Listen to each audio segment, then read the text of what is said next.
Alright. Avoid legal snags. You're being recorded, Dalton. Okay. Alright, let's try this. Present. Ah, the yellow bar. Ugh. Oh, that's in our video now. Okay.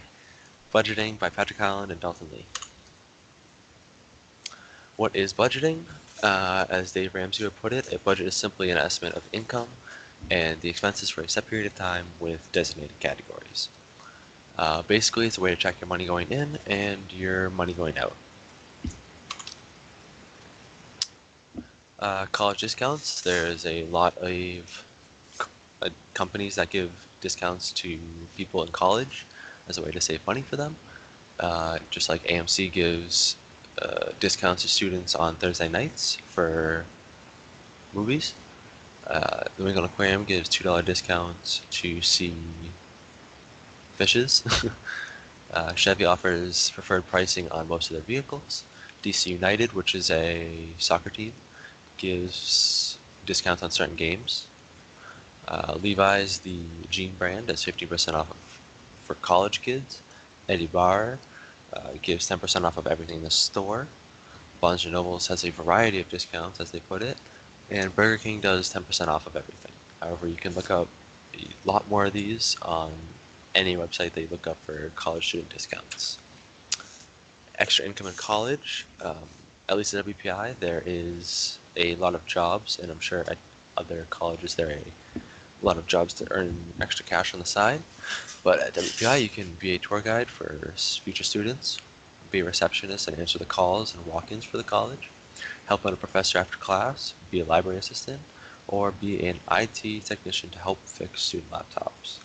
Now, they had a caveat where they could only give $11 an hour for a max of $10 a week from their government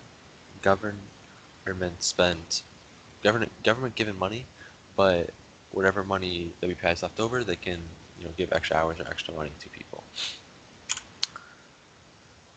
This is an app that is reportedly very good. 86% approval as of 2018. So basically, you have a bunch of categories where you allocate money towards out of a budget that you personally send, and the green is how much you have available. However, if it shows red, that means you spent too much at a given budget, and you either have to give more money towards that category or just live with you spending too much in that category. But it does help with the green and red, as they are good indicators or bad indicators. So this is some average stuff that I found online for people saving after college. Obviously, people want to spend or save money for a house, which they don't want to stay in the parents' basement for the rest of their life. So that was about $250,000 to $300,000, which probably would be with a wife or girlfriend or roommates. The average down payment would be $57,000, and average monthly bills would be $1,483. People would also spend money on a car, so I thought about buying a used car at around $5,000 maybe. Also have to save for kids if you're gonna have those, which I mean it's a lot for kids because one of them costs about $233,000 for about 18 years. And student loans, people have to pay those off because they're a lot of money. So this is my after college budget.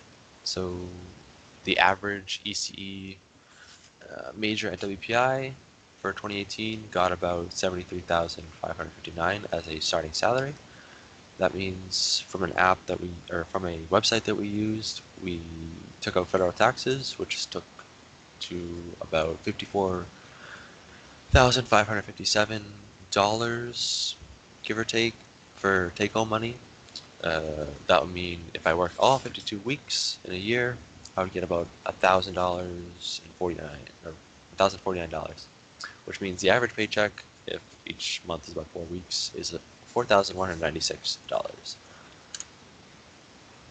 So I'd be using the zero base budget after college because this is where you take all the income you're taking over a period of time, so say a month, and use that money and give it towards certain categories where if you go over, that's a really bad thing. So you try to say, hey, I'm gonna have $100 towards food, um, for food going out, and I don't want to go over that, so that's what we're gonna do. And you also give money towards stuff you need, so obviously food, maybe groceries, electrical bill, mortgage, and stuff like that. But also there's stuff like wants that you obviously want and want to give money towards. So say you want a new bicycle to ride around the neighborhood in, or want a new shirt, you can put money towards those categories, but obviously the needs come first. And you should also have savings, so a 401k if your company allows it. Put money aside towards there, or an IRA, or even saving money for kids or kids' colleges. So you do that. But after everything is,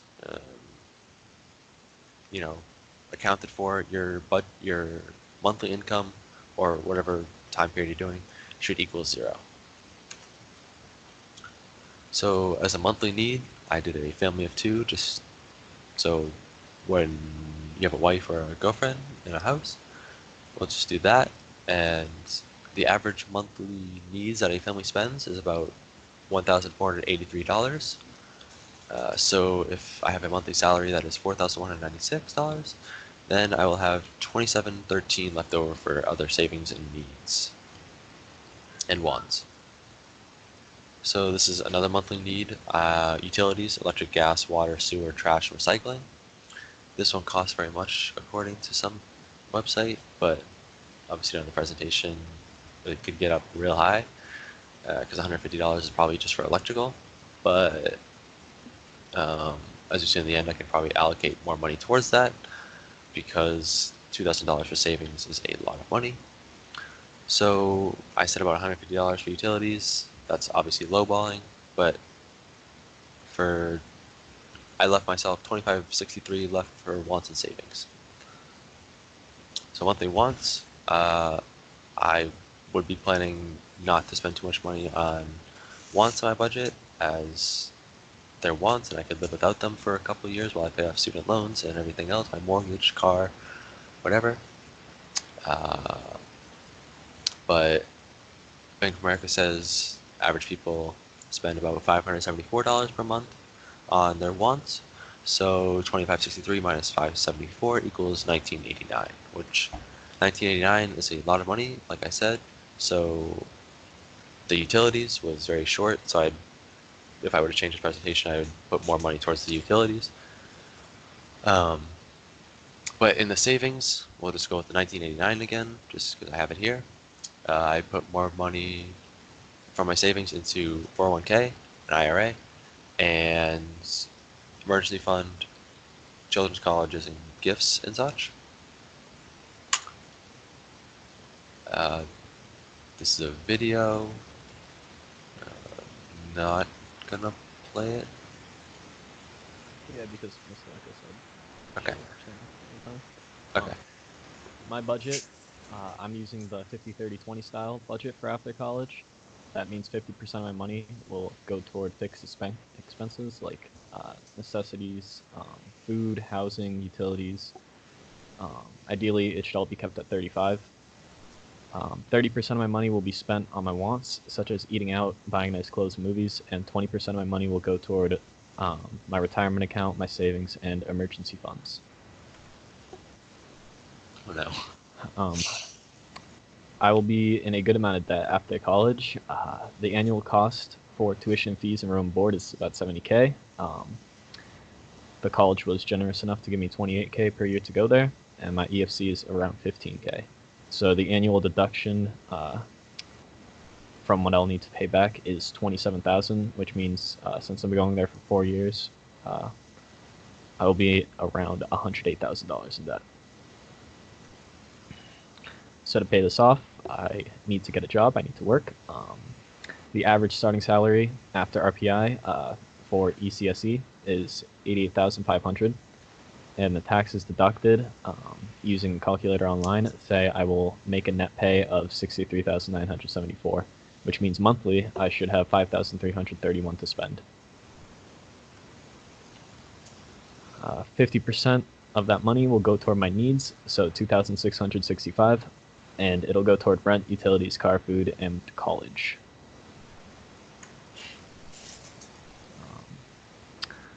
I plan on moving in with my mom for a few years after college while I'm still in a lot of debt because rent will be cheaper there.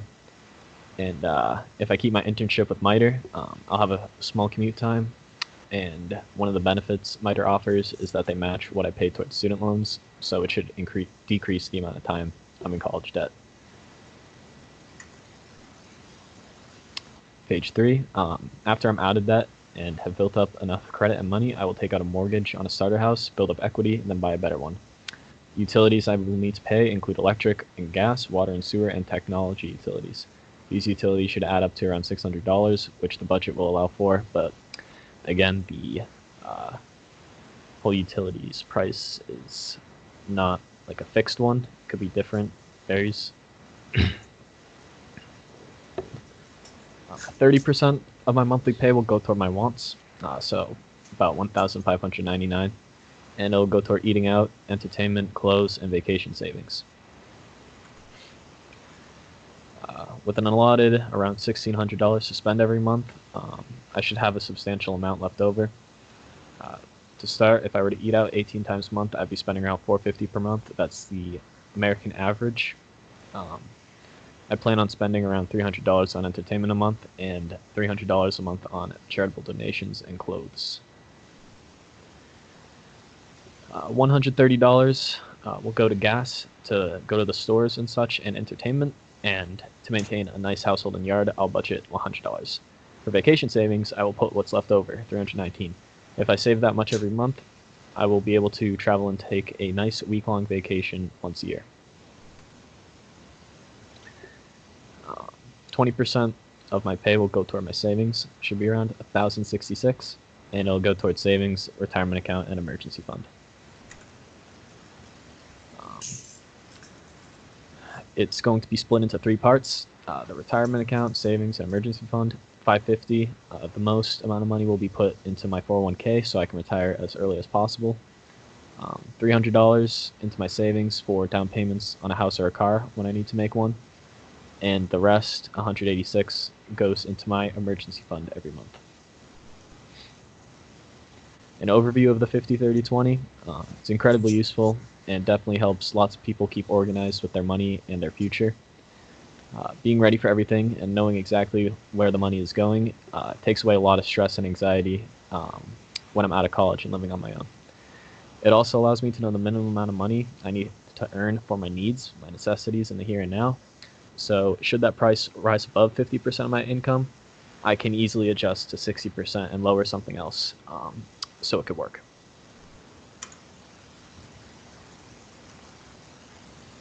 And the sources. Quick.